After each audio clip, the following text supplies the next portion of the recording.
Assalamualaikum warahmatullahi wabarakatuh. Perkenalkan, nama saya Respi Nurdiani dengan nomor pokok mahasiswa 212121016. Pada kesempatan kali ini, saya akan menganalisis sebuah karya sastra berupa cerpen yang berjudul Langit Makin Mendung dengan pengarang Ki Panji Kusmin. Saya akan menganalisis misteri di balik cerita Langit Makin Mendung. Cerpen ini merupakan salah satu cerpen yang kontroversial yang pernah terbit di Indonesia, yang berkisah tentang perjalanan Nabi Muhammad SAW yang turun ke bumi.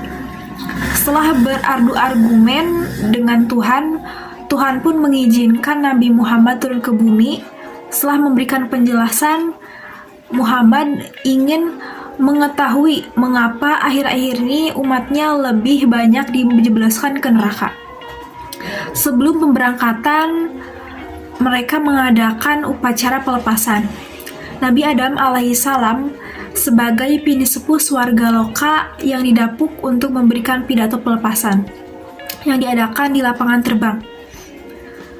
Setelah upacara selesai, Muhammad menunggangi buruk yang didampingi oleh Jibril. Pada saat di angkasa biru, Muhammad dan malaikat Jibril berpapasan dengan pesawat Sputnik Rusia yang sedang berpatroli. Tabrakan pun tak terhindar. Pesawat Sputnik Rusia hancur lebur, sudah tidak terbentuk lagi. Namun Muhammad dan Jibril terpelanting ke awan yang empuk. Tak disangka awan empuk tersebut berada di langit-langit.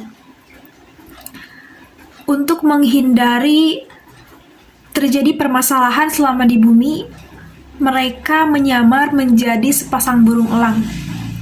Selama penyamaran tersebut, mereka mengelilingi kota Jakarta, kemudian bertengger di Tugu Monas dan di Tugu tempat para pelacur. Nabi Muhammad dan malaikat Jibril pun sangat terkejut melihat tingkah pola manusia selama di bumi melakukan perbuatan yang tak disangka. Maksiat tumbuh subur di negeri tersebut. Bukan hanya itu, politik yang terjadi pada masa itu sangat bobrok. Pada saat itu, pemimpin yang memimpinnya yaitu Presiden Soekarno.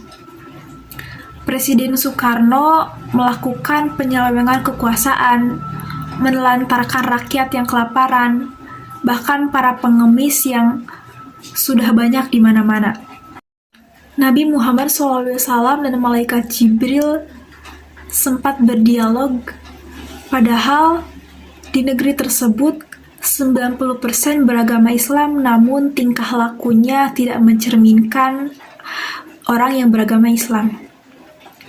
Para pejabat yang selalu membohongi rakyatnya dengan memberikan janji-janji palsu yang sering tidak ditepati. Rakyat-rakyat yang maha pemaaf yang sudah biasa dibohongi oleh para pejabat. Para pejabat seringkali menghambur-hamburkan hartanya, namun melihat rakyatnya sama sekali dianggurkan. Rakyat-rakyat yang seringkali melakukan kemaksiatan dan para pejabat yang seringkali melakukan kemaksiatan, berminum-minum alkohol, bermain-main perempuan, dan banyak sekali kemaksiatannya.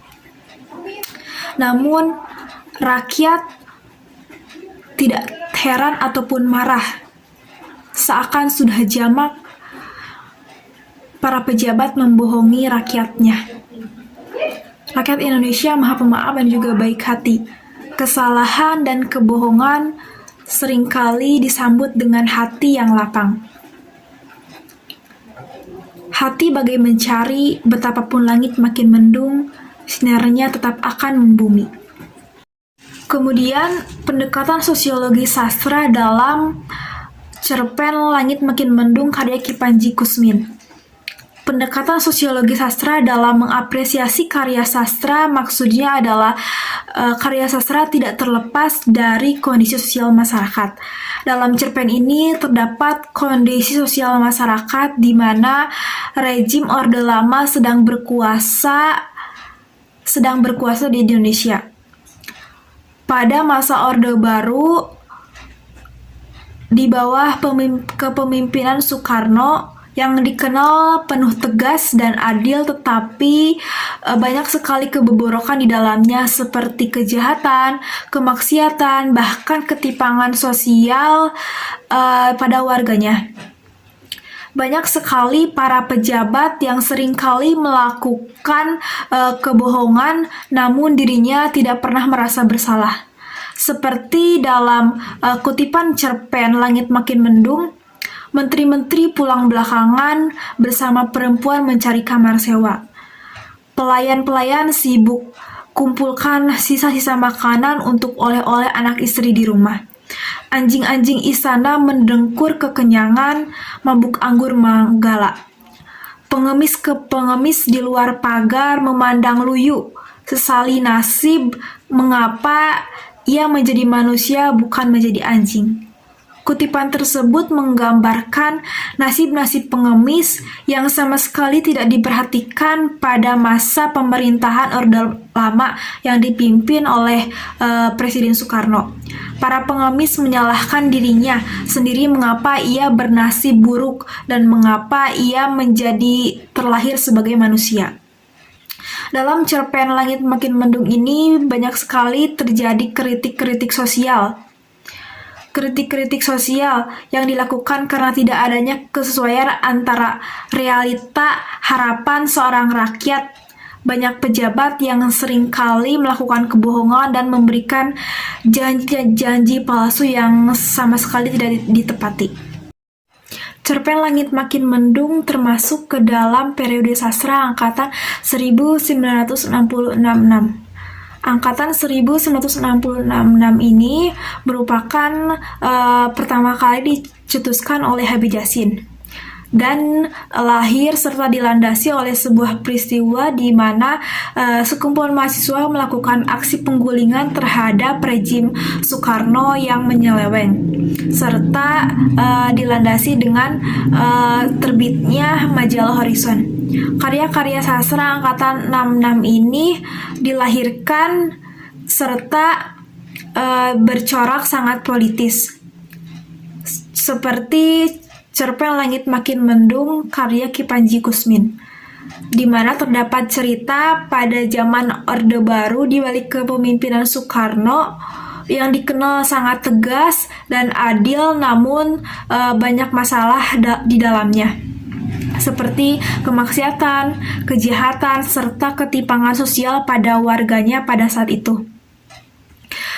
Angkatan 66 ini memiliki karakteristis di mana terdapat masalah kemasyarakatan serta cerita politiknya yang sangat menonjol. Seperti dalam cerpen Langit Makin Mendung karya Ki Panji Kusmin ini banyak sekali masalah politik di dalamnya. Cerpen ini terdapat kelebihan dan kekurangan. Adapun kelebihannya, ceritanya cukup menarik untuk dibaca, serta kita bisa tahu pada era kepemimpinan Soekarno ternyata banyak sekali masalah serta ketimpangan sosial pada masa itu. Adapun kekurangannya, terdapat kata atau kalimat yang kurang dipahami, dan cerpen ini ceritanya sangat mengundang orang banyak untuk bertanya tentang rasional terhadap agama Islam. Sekian analisis yang bisa saya sampaikan mengenai cerpen yang berjudul Langit Makin Mendung karya Ki Panji Kusmin. Mohon maaf apabila ada kesalahan. Wassalamualaikum warahmatullahi wabarakatuh.